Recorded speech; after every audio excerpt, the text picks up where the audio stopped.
সকালটাই মনে হচ্ছে একটু আনহ্যাপি, যদিও 10 গোলের ম্যাচ ছিল, দুর্দান্তভাবে জিতেছে ইন্টার মায়ামি এবং মেসি শেষ ম্যাচ বিশ্বকাপের আগে ইন্টার মায়ামির জার্সিতে, সেই জায়গায় আমরা দেখলাম যে 73 মিনিটে তাকে উঠে যেতে হলো এবং উঠে যেটা নর্মালি হয় প্লেয়াররা পাশে বসে থাকেন ডাগআউটে, কিন্তু তিনি সরাসরি লকার রুমে চলে গেছেন, যেটা সবাইকে চিন্তায় ফেলেছে।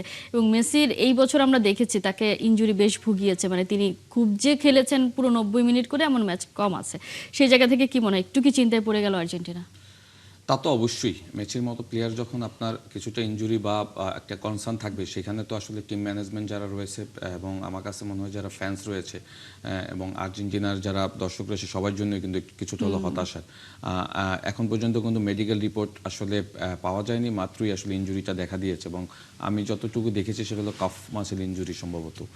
তো এখন ইনজুরির মাত্রাটা কতটুকু ইটস ডিপেন্ড অন মেসি, আসলে নিজেই বুঝতে পারবে এবং মেডিকেল রিপোর্ট বা টিম যারা রয়েছে তারা আসলে এটা নিয়ে আলোচনা করে পরে ডিসকাশন করবে। বাট এই মুহূর্তে ইনজুরিটা তো ডেফিনেটলি আর্জেন্টিনার জন্য বড় একটা ধাক্কা, কারণ আপনি জানেন ওয়ার্ল্ড কাপ কিন্তু আর্জেন্টিনার প্রথম ম্যাচ হবে 14 তারিখে, সুতরাং 14 দিন আর 20 দিনের মতো সময় রয়েছে।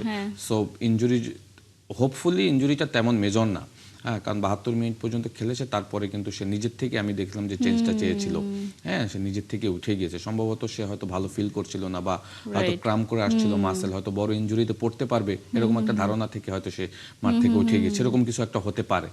হোপফুলি আমার মনে হয় যে বড় ধরনের কোনো ইনজুরি কনসার্ন থাকবে না, আশা করি।